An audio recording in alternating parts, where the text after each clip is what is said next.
လူတယောက်ကတင့်ကိုကြည့်ပြီးပြုံးနေပေမဲ့သူတကယ်ဘာတွေတွေးနေလဲဆိုတာတင်သိချင်ဘူးပါသလားဒါမှမဟုတ်စကားပြောတဲ့အခါတစ်ဖက်လူကိုတင့်အလိုကျဖြစ်လာအောင်ဘယ်လိုဆွဲဆောင်ရမလဲဆိုတာကိုရောသိချင်ပါသလား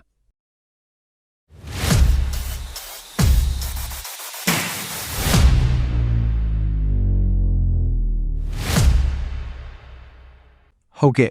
ဒီနေ့ဗီဒီယိုလေးမှာတော့မြတ်တောင်ခတ်ပုံကနေစလို့ CIA ရဲ့လျှို့ဝှက်စမ်းသပ်ချက်တွေအထိလူမှုဆက်ဆံရေးမှာအကျိုးရှိစေမဲ့စိတ်ပညာလျှို့ဝှက်ချက်တွေကိုမျှဝေပေးသွားမှာဖြစ်ပါတယ်အခုပဲကျွန်တော်နဲ့အတူတူလေ့လာကြည့်ကြရအောင်ဗျမျက်နာကပြောတဲ့လျှို့ဝှက်ချက်များပထမဆုံးအချက်ကတော့မျက်နာကိုကြည့်ပြီးလူအကဲခတ်နည်းဖြစ်ပါတယ်လူတစ်ယောက်ရဲ့စိတ်အခြေအနေကိုသိချင်ရင်သူ့ရဲ့မျက်တောင်ခတ်ပုံblinking ကိုအရင်ကြည့်နိုင်ပါတယ်လူတစ်ယောက်ဟာစိုးရိမ်ပူပန်နေရင်ဒါမှမဟုတ်လိမ်ညာနေရင်ပုံမှန်ထက်မျက်တောင်ခတ်နှုန်းကပိုမြန်လာတတ်ပါတယ်ဒါတွေမကသေးပါဘူးမျက်နှာပေါ်မှာပေါ်လာတဲ့သေးငယ်တဲ့အရေးအယောင် micro expressions လေးတွေရှိပါတယ်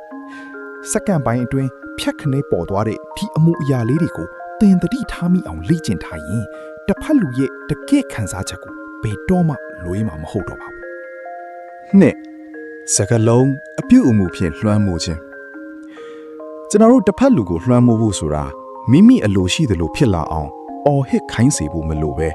တိမ်မွေ့တဲ့လွှမ်းမိုးနည်း sneaky influence တွေရှိပါတယ်ဥပမာ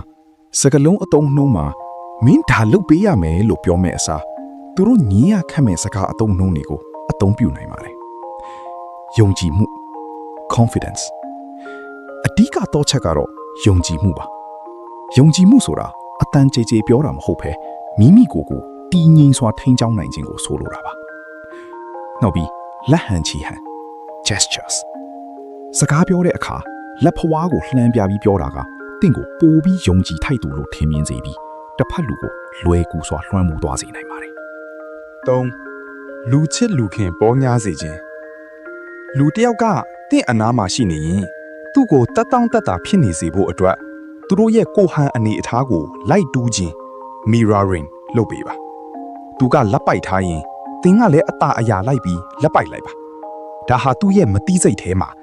ငါတို့ကအမျိုးတူတွေပဲဆိုတဲ့ခံစားချက်ကိုဖြစ်ပေါ်စေပြီးယဉ်နီးမှုကိုပိုရနိုင်စေပါတယ်ဒါပေမဲ့သတိထားမှာကလူအများမုန်းတီးစေမဲ့ overrated လုပ်ခြင်းကိုတော့ရှောင်ရှားရပါမယ်ဥပမာလူကြီးတွေဒါမှမဟုတ်အာနာရှိသူတွေကိုချီးကျူးတဲ့အခါမှာလဲမြောက်ပင့်တာမျိုးမဟုတ်ဘဲထိရောက်တဲ့ချီးကျူးစကားဖြစ်ဖို့နီးစနစ်ကြကြပြောတတ်ဖို့လိုပါတယ်၄စိတ်ပိုင်းဆိုင်ရာစစ်ဆေးမေးမြန်းမှုနဲ့လျှို့ဝှက်ချက်များဒီအပိုင်းကတော့ကျွန်တော်တို့အတွက်စိတ်ဝင်စားစရာအကောင်းဆုံးအပိုင်းလို့ပြောလို့ရတဲ့အပိုင်းပဲဖြစ်ပါတယ်အဲ့ဒါကတော့တစ်ဖက်လူရဲ့အတွင်းစိတ်ထဲကလျှို့ဝှက်ချက်တွေကိုဘယ်လိုဖော်ထုတ်မလဲမိခိုးမေးဖို့အကောင်းဆုံးအချိန် the timing လူတစ်ယောက်စီကအမှန်တရားကိုသိချင်ရင်သူပင်ပန်းနေချိန်ကိုရွေးနိုင်ပါတယ်ဥပမာတနေ့လုံးအလုပ်ရှုပ်ပြီးအိမ်ပြန်ရောက်တဲ့အချိန်မျိုးပေါ့ဘာဖြစ်လို့လဲဆိုတော့လူတွေဟာပင်ပန်းနွမ်းနယ်နေတဲ့အခါသူတို့ရဲ့စိတ်ခံစစ် mental guard တွေကျဆင်းသွားပြီးလိမ်ညာဖို့အတွက်လိုအပ်တဲ့စိတ်ပိုင်းဆိုင်ရာစွမ်းအင် cognitive energy မရှိတော့ပါဘူးအဲ့ဒီအချိန်မှာမီးလိုက်တဲ့မီးခွန်းတွေကိုမစင်းစားပဲအမှန်အတိုင်းဖြီမိသွားတတ်ပါတယ်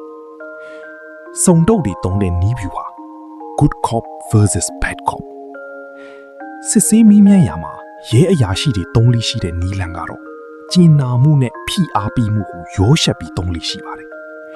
အစပိုင်းမှာတန်တရားရှိသူကိုနားလေပြီးသလိုမျိုးသူဖြစ်ခဲ့တာတွေကဖြစ်တင်လို့ဖြစ်ခဲ့တာပါဆိုတဲ့ပုံစံမျိုးနဲ့ကျင်နာမှုပြပြီးစိတ်ကိုလျှော့ချစေပါတယ်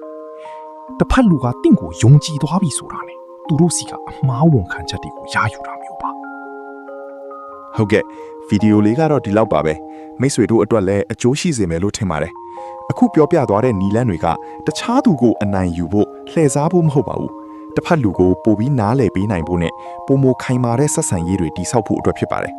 ဒီလိုစိတ်ဝင်စားစရာစိတ်ပညာဗဟုသုတတွေကိုထပ်သိချင်ရင်တော့ကျွန်တော်တို့ channel ကို like and subscribe လုပ်ထားပေးဖို့မမေ့ပါနဲ့ဦးနော်နောက်ဗီဒီယိုမှာပြန်တွေ့ပါမယ်ဗျအားလုံးပဲတာယာတဲ့နေ့လေးဖြစ်ပါစေခင်ဗျ